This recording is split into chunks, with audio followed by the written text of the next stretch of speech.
আসসালামু আলাইকুম। Welcome back to my channel. আশা করি যে যেখানে আছেন আল্লাহ অশেষ রহমতে ভালো আছেন এবং সুস্থ আছেন। চলে এসেছি নতুন একটা ভিডিও নিয়ে। আর ভিডিওটা স্টার্ট করছি একদম ঘুম থেকে উঠেই। এখন বাজে হচ্ছে 9টা। আর বাইরে যাচ্ছি কিছু কাপড় চোপড় নিয়ে। আসলে গতকালকে একটু বাইরে বের হয়েছিলাম বিকালের দিকে। তো বিকালের দিকে বাইরে বের হওয়ার কারণে যে এই কাপড় চোপড়গুলো পরে যাওয়া হয়েছিল, এগুলো একটু ঘেমে গেছে। তো ভাবলাম হালকা একটু বাতাসে দেই, কিন্তু বাইরে প্রচুর পরিমাণে রোদ। এই রোদে রঙিন কাপড় চোপড় দিলে কাপড় চোপড়গুলো আমার নষ্টই হয়ে যাবে। এখানে দেওয়া যাবে না, ভিতরে দিতে হবে। আজকে কোনো রকমের বৃষ্টি হওয়ার সম্ভাবনাও নেই, মানে আকাশে একটুও মেঘ নাই, প্রচুর পরিমাণে রোদ। তাতে বোঝাই যাচ্ছে আজকেও গরম ফেলবে অনেক বেশি। ঘুম থেকে উঠে ফ্রেশ হওয়ার পরে এখনো অবধি কিছু করি নাই। কাপড় চোপড়গুলো ভাবলাম আগে একটু মেলে দেই, দিয়ে তারপরে হচ্ছে নাস্তার দিকে যাব। আর রুহির আব্বুর সকালের অফিস শুরু হয়ে গেছে, যার কারণে আমার নাস্তা বানানোর ঝামেলা তো মোটেই নাই এখন থেকে, কারণ মা মেয়ে দুইজনে নাস্তা করব। আর আজকে রুহির কোচিং শুরু হয়েছিল, কিন্তু কোচিংয়ে যাওয়া হয়নি, কারণ সকালবেলা রুহির আব্বু অফিসের জন্য বিদায় হয়েছে 5:30টার সময়। এবার আমার আর অ্যালার্ম দেওয়ার কথা ওইভাবে মনে ছিল না। অ্যালার্ম দেওয়ার কথা মনে না থাকাতে আমি হচ্ছে ওর আব্বুকে বিদায় দিয়ে একটু শুয়েছে। আমার একদম মানে এত গভীর ঘুম চলে আসছে, ঘুম ভাঙছে কয়টার দিকে, 8টার দিকে। আর ওর কোচিংই শুরু হচ্ছে 8টার সময়। এখন ওই টাইমে উঠে কখন আমি তাড়াহুড়া করে ওকে নিয়ে যাব। আর আমাদের এই সাইডে বউবাজারের এইদিকে ভ্যান ট্যান পাওয়াই যায় না, যার জন্য হচ্ছে যাওয়া হয়নি আজকে।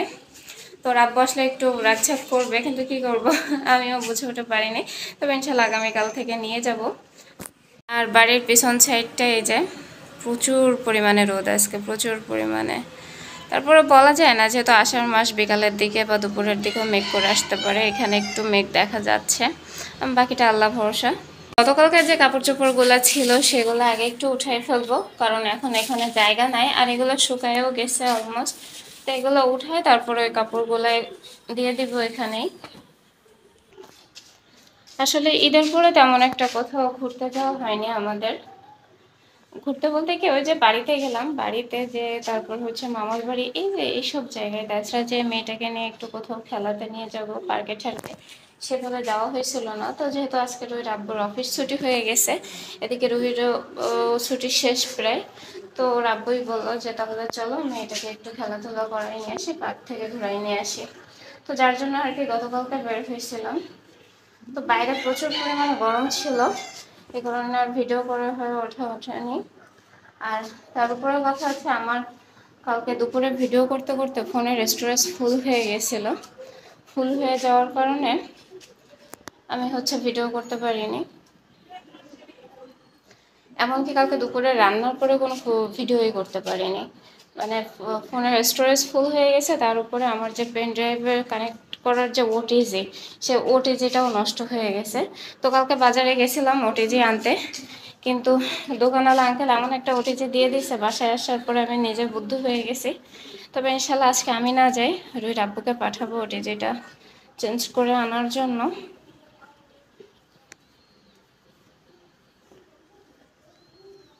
যাচ্ছে হচ্ছে একটু লেবু পানি করতে, সকালে উঠে এখনো লেবু পানি, চিয়া সিড কিছুই খাওয়া হয়নি। তবে আজকে হচ্ছে চিয়া সিড খাবো না, শুধুমাত্র লেবু পানিটাই খাবো। লেবু পানিটা আসলে ওইভাবে প্রতিদিন নিয়ম করে খাওয়া হচ্ছে না, তারপরও মাঝে মাঝে চেষ্টা করে, হয়ে ওঠে না। তবে যেদিন মনে থাকে সেদিন খাই। আর এখন তো আবার যোগ করছে আমার রুহিকে, যেদিন আমি খাই সেদিন রুহিকেও দেয়। তবে ইদানিং রুহিকে কালো জিরা মধু দেওয়া হচ্ছে না, তবে এটা ওকে কন্টিনিউ করতে হবে, যেহেতু কালো জিরা মধু ও শ্বাসকষ্টের জন্য অনেক বেশি উপকারী। তো মেয়েটা টিভি দেখতেছিল, ওকে এখানেই এনে দিলাম আর বললাম যে সম্পূর্ণটাই শেষ করবা। দেখা যায় যে লেবু পানি দিলে অর্ধেকটা খায়, অর্ধেকটা খায় না। রান্নার জন্য যেই না আমি ডাল সেদ্ধ বসাই দিছি, সেই কারেন্ট চলে গেছে। আর যেহেতু আমার গ্যাস শেষ হয়ে গেছে, ইন্ডাকশনে রান্না করা লাগছে, তো একটু ঝামেলাই হচ্ছে। তো এই মাত্র কারেন্ট আসলো, এখন বাজে হচ্ছে জাস্ট 1:30। রুইকে গোসলে পাঠালাম। আর এই যে ডাল আমি সেদ্ধ করে রেখে দিয়েছি, এখন হচ্ছে একটু লেবু চিপে দেব। আমার যারা রেগুলার ভিডিও দেখে তারা তো আপনারা সবাই জানেন যে আমি হচ্ছে লেবু ডাল রান্না করি সব সময়। আর এর ভিতরে হচ্ছে আমার ছোট যা, যে দেবরটা স্ট্রোক করছে, আমি গত 2 দিন আগের ভিডিওতে বলছিলাম। তো ও হচ্ছে বাসায় আসছে, আমার ছোট যা ও বাসায় আসছে, যেহেতু দেবরটাকে খুলনা থেকে যশোরে শিফট করছে। আর খুলনা ওরা হচ্ছে ইসে থাকতো, কোয়ার্টারে থাকতো। তো খুলনা থেকে যশোর যাতায়াত করা ওদের জন্য অনেক কষ্ট হয়ে যাবে, যার কারণে ওরা বাসায় চলে আসছে। তো ওদের সাথে কথা বলতে বলতে অলমোস্ট আমার 12:30টা বেজে গেছিলো। আর এসে যেই না ডালটা সেদ্ধ বসাই দিছি, সেই কারেন্ট চলে গেছে। তো আলহামদুলিল্লাহ এখন কারেন্ট চলে আসছে, এখন বাকি রান্নাটা করে নিব। আর আজকে রান্না করব হচ্ছে করলা আলু দিয়ে ছোট মাছের চচ্চড়ি আর লেবু ডাল, সেটা তো আপনাদেরকে দেখালে আমি। ডাল সেদ্ধ করার পরে আমার কিন্তু 1 ঘন্টা আবারও কারেন্ট চলে গেছিলো। আর কারেন্ট আসার সঙ্গে সঙ্গে আগে আমি ডালটা বাগার দিয়ে নিলাম, কারণ আজও আমার মনে হয় রান্না করতে করতে দেরি হয়ে যাবে। যাই হোক, ডালটা বাগার দেওয়ার পরে আমি হচ্ছে এখন ছোট মাছের চচ্চড়ি করব। এটা হচ্ছে মলা ঢেলা মাছ, তো এটাই করলা দিয়ে রান্না করব। শুধু ভাবছিলাম যে আলু দিয়ে চচ্চড়ি করব, কিন্তু পরবর্তীতে বড় যা বললো যে বড় ভাবিদেরও সবজি মাছ কিছু না, এদিকে বড় ভাইও বাসায় নাই, তো জন্য একটু করলা দেয়, করলা দিলে বড় ভাইকে দিল, বড় ভাই খাবে এই জন্য। তো বড় ভাইয়ের কথাই চিন্তা করে মূলত আমি করলাটা দিয়েছি। আর করলাটা দিয়ে খেলে এই গরমের ভিতরে আমাদের সবার স্বাস্থ্যের জন্য অনেক বেশি ভালো। আপনারাও একদিন করলা আলু দিয়ে ছোটো মাছ চচ্চড়ি করে খেয়ে দেখবেন, অনেক বেশি মজা লাগে। তো আমি কিন্তু সমস্ত মশলা দিয়ে দিয়েছি, তবে অনেকেই হচ্ছে এই যে মাছের চচ্চড়িতে বাটা পেঁয়াজ দেয় না, তবে আমি কিন্তু একটু বাটা পেঁয়াজ, একটু কাঁচা মরিচ বাটা, মানে আমি যেভাবে ইনস্ট্যান্ট মশলাটা করি সেটাই কিন্তু দিয়ে দেই। দিয়ে ভালো মতো মশলাটাকে একটু মাখিয়ে নিয়ে আলুর সাথে তারপরে হচ্ছে আমি মাছটা দিয়ে দিলাম। আমি সবসময় একটা কথা বলি, রান্না হচ্ছে নিজের কাছে, নিজে যেভাবে রান্না করব সেভাবেই রান্নাটা সুন্দর হবে। মাঝে মাঝে আমাদের চারপাশের প্রকৃতিটা এত সুন্দর করে সেজে ওঠে, দেখলে মনে হয় যে প্রায় বসন্তকাল, কিন্তু আসলে বসন্তকাল না। আমার বিশেষ করে আমার বাড়ির পরিবেশটা আমার কাছে অনেক বেশি ভালো লাগে। আর দেখতেই পাচ্ছেন যে কতটা সুন্দর আজকের ওয়েদারটা, মনে হচ্ছে যে একদম বসন্ত চলে এসেছে। ভয়ঙ্কর সুন্দর বলে একটা কথা আছে না, আজকের প্রকৃতিটা সেই ভয়ঙ্কর সুন্দর। একদিকে সৌন্দর্য আর একদিকে গরমের উত্তাপ, সব মিলেমিশে একদম ভয়ঙ্কর সৌন্দর্য রূপ নিছে। এদিকে বাইরের প্রকৃতি উপভোগ করতে করতে আমার মাছের চচ্চড়িটা কিন্তু প্রায় হয়ে এসেছে, জাস্ট অল্প একটুখানি ঝোল বাকি আছে, আর এটাও নিমিষের মধ্যে শেষ হয়ে যাবে।